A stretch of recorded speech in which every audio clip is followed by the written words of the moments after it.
किसी समय की बात है, एक गांव में मोहन नाम का एक गरीब किसान रहता था। बहुत मेहनती और दयालु था।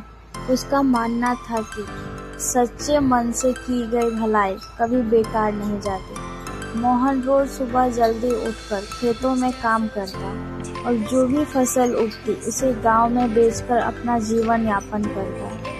एक दिन जब वह अपने खेत में हल चला रहा था तो उसने देखा कि एक घायल कबूतर जमीन पर पड़ा था। मोहन को दया आ गई और वो कबूतर को उठाकर अपने घर ले गया। उसने उसकी देखभाल की, दवा लगाई और दाना पानी दिया। कुछ दिनों में कबूतर सेहतमंद हो गया और उड़ने लायक हो गया।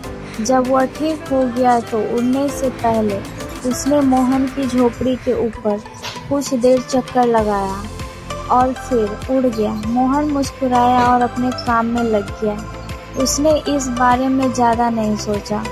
कुछ दिनों बाद एक दिन सुबह मोहन अपने खेतों में काम कर रहा था कि उसने अपने घर के आंगन में एक चमकती हुई पोटली देखी।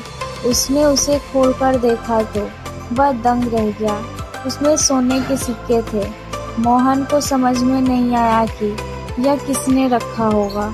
वह सिक्के लेकर गांव के मुखिया के पास गया और पूरी बात बताई। मुखिया ने कहा, मोहन, यह तुम्हारे अच्छे कर्मों का फल है। शायद जिस कबूतर की तुमने मदद की थी वही तुम्हें इनाम दे गया।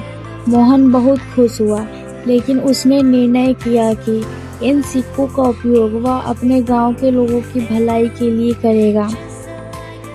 उसने गांव में एक छोटा स्कूल और कुआं बनवाया, जिससे गांव के सभी लोगों का फायदा हुआ। इस प्रकार मोहन की भलाई और परोपकार का फल न केवल उसे बल्कि पूरे गांव को मिला। यह कहानी हमें सिखाती है कि किसी का भला करो तो वो कभी बेकार नहीं जाता और सच्ची सेवा का फल जरूर मिलता है।